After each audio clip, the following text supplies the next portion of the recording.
Buenos días. En esta presentación analizaremos cómo el fútbol, además de ser un deporte y una forma de entretenimiento, también refleja diversos problemas sociales y políticos presentes en el Perú.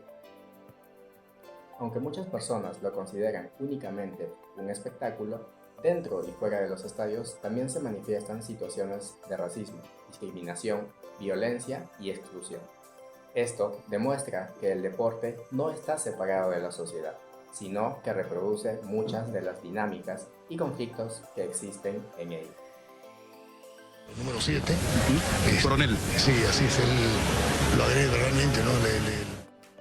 Nuestro trabajo se centra en dos casos ocurridos en el año 2026. El primero corresponde al jugador brasileño Cristiano da Silva, de Sporting Cristal, quien denunció haber recibido insultos racistas por parte de un futbolista rival, quien lo llamó macaco. Una expresión con una connotación racista. Tras la denuncia, se activó el protocolo contra el racismo establecido por la Federación Peruana de Fútbol. Sin embargo, la comisión disciplinaria decidió archivar el caso al considerar que no existían pruebas suficientes para sancionar al responsable. El tema se agranda a partir de que Campos es un exjugador de Alianza. El segundo caso involucra al arquero de Universitario de Deportes, Ángelo Campos, quien durante un encuentro fue víctima de sonidos de mono realizados por la hinchada rival. A diferencia del primer caso, en esta oportunidad las autoridades deportivas sí aplicaron sanciones, imponiendo una multa económica al club responsable y reduciendo el aforo permitido para los siguientes partidos. La diferencia entre ambas respuestas institucionales fue el punto de partida de nuestra investigación. Frente a dos situaciones similares de discriminación racial, las decisiones adoptadas fueron completamente distintas. Esto nos llevó a formular la siguiente pregunta de investigación. ¿De qué manera se visibilizan las dinámicas de racismo, discriminación e inclusión y exclusión en el fútbol peruano durante el año 2026?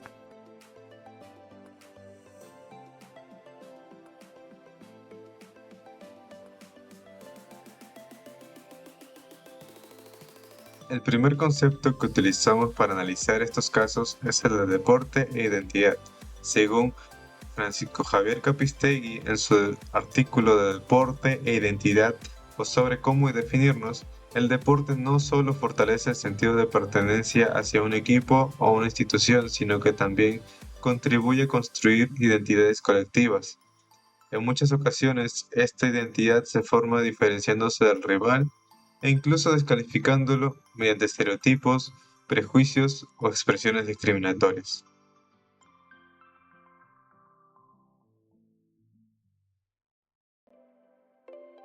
Esta idea puede observarse claramente en ambos casos analizados. Cristiano da Silva, por un lado, quien fue atacado debido a su condición de afrodescendiente, mientras que Ángelo Campos, que recibió expresiones discriminatorias relacionadas con sus rasgos físicos y su origen. En ambos casos, la discriminación fue utilizada como un mecanismo para menospreciar al rival y reforzar la identidad del grupo agresor.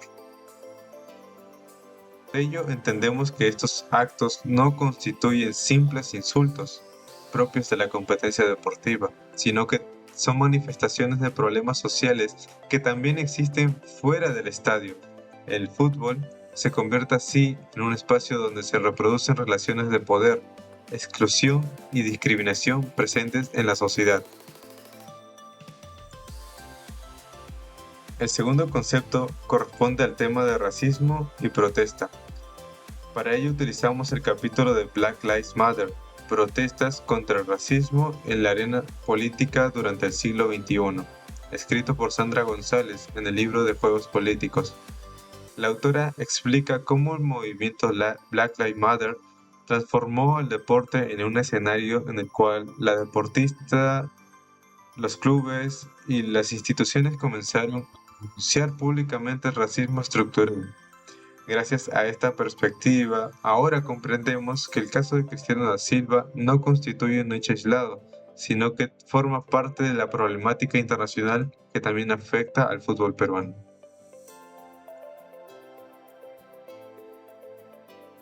Lo más preocupante es que a pesar de la denuncia realizada, el jugador y la activación del proceso correspondiente, las autoridades deportivas decidieron archivar el caso. Esto demuestra que reconocer la existencia del racismo no significa que se vaya a actuar para combatirlo, y que las instituciones deportivas también poseen una responsabilidad política frente a estos hechos.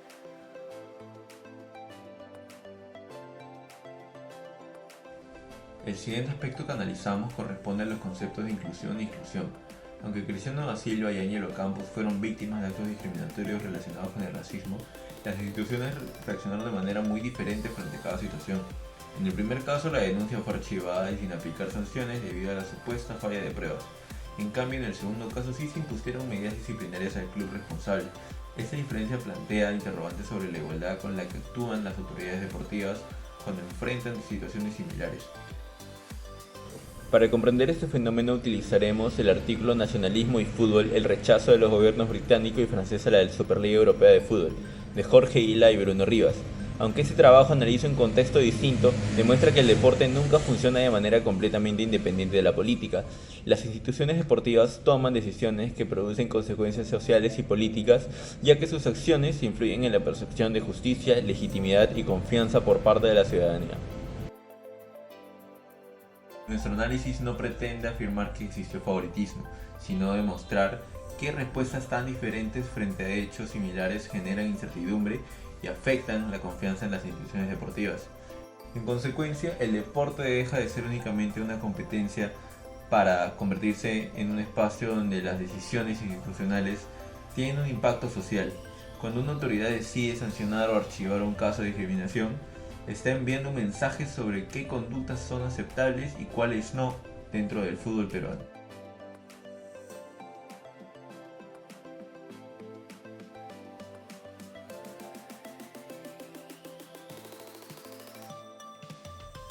Finalmente, analizamos ambos casos desde la perspectiva de la ética deportiva, donde para ello utilizamos el capítulo Más allá del caso Guerrero, Ética en el mundo del deporte, escrito por Óscar Sánchez en el libro Juegos Políticos, el deporte y las pugnas que mueven el mundo. En este capítulo, el autor sostiene que la ética en el deporte no depende únicamente de la existencia de reglamentos o protocolos, sino que depende de que estos sean aplicados con criterio de justicia, transparencia y coherencia. La legitimidad de las instituciones deportivas se fortalece cuando los participantes reciben un trato igualitario frente a situaciones similares. Al comparar los casos de Cristiano da Silva y Ángelo Campos, observamos justamente un elemento que merece reflexión. Ambos jugadores denunciaron actos de discriminación racial ocurridos durante competencias oficiales. Pero sin embargo, las respuestas institucionales fueron diferentes. Mientras un caso terminó archivado por falta de pruebas, el otro derivó en sanciones económicas y deportivas para el club involucrado. Nuestro propósito no es cuestionar la legalidad de las resoluciones emitidas por las comisiones disciplinarias, sino analizar cómo estas decisiones pueden influir en la percepción pública sobre la justicia deportiva. Cuando las instituciones responden de manera distinta frente a hechos comparables, pueden surgir dudas respecto a la consistencia de los criterios utilizados. Es en este sentido donde la ética deportiva también implica generar confianza. Las normas deben aplicarse de forma objetiva, garantizando igualdad de trato para todos los deportistas sin importar el club al que pertenezcan, su nacionalidad o cualquier otra condición personal. Desde esta perspectiva, el deporte no solo exige competencia dentro del campo de juego, sino también responsabilidad institucional fuera de él. Solo mediante decisiones transparentes y coherentes es posible fortalecer la credibilidad del fútbol peruano y contribuir a construir espacios deportivos más justos e inclusivos.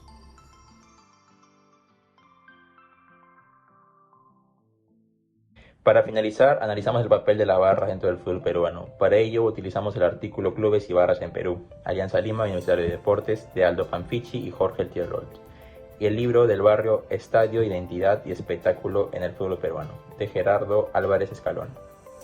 Estos autores explican que las barras organizadas representan mucho más que grupos de aficionados. Históricamente han construido identidades colectivas vinculadas al territorio, la clase social, el barrio y la rivalidad entre clubes. Por ello, el estadio no solo es un espacio para apoyar a un equipo, sino también un lugar donde se expresan conflictos sociales que existen fuera del ámbito deportivo. Esta perspectiva nos ayuda a comprender por qué expresiones discriminatorias como los insultos racistas o los sonidos de mono dirigidos hacia jugadores afrodescendientes continúan apareciendo en algunas de las encuestas de fútbol peruano. No se trata únicamente de acciones individuales o aisladas, sino de prácticas que en determinados contextos han llegado a normalizarse entre algunos grupos de hinchas. Para complementar ese análisis también utilizamos información oficial del Ministerio de Cultura del Perú, específicamente el informe Alerta contra el Racismo, balance de reportes 2022 al 2024. Este documento muestra que la discriminación étnico-racial continúa siendo un problema frecuente en el país. Los casos reportados se presentan en distintos espacios de la vida cotidiana, incluido el deporte. Los hechos ocurridos con Cristiano da Silva y Ángelo Campos confirman que el fútbol no es ajeno a su natalidad. Por el contrario, refleja que las mismas desigualdades y formas de discriminación presentes en la sociedad peruana se mantienen persistentes.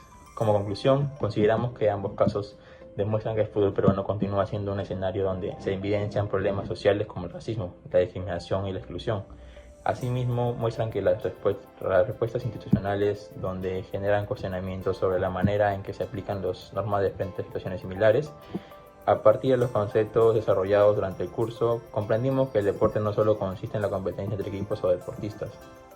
También es un espacio donde se construyen identidades, se manifiestan relaciones de poder y se ponen en práctica valores fundamentales como la igualdad, el respeto y la inclusión. Finalmente, creemos que convertir la discriminación dentro del deporte requiere no solo acciones efectivas, sino también el compromiso de las instituciones, los clubes, los jugadores y los propios aficionados. Solo así será posible construir un fútbol más justo donde todas las personas puedan participar y competir en igual de condiciones. Muchas gracias.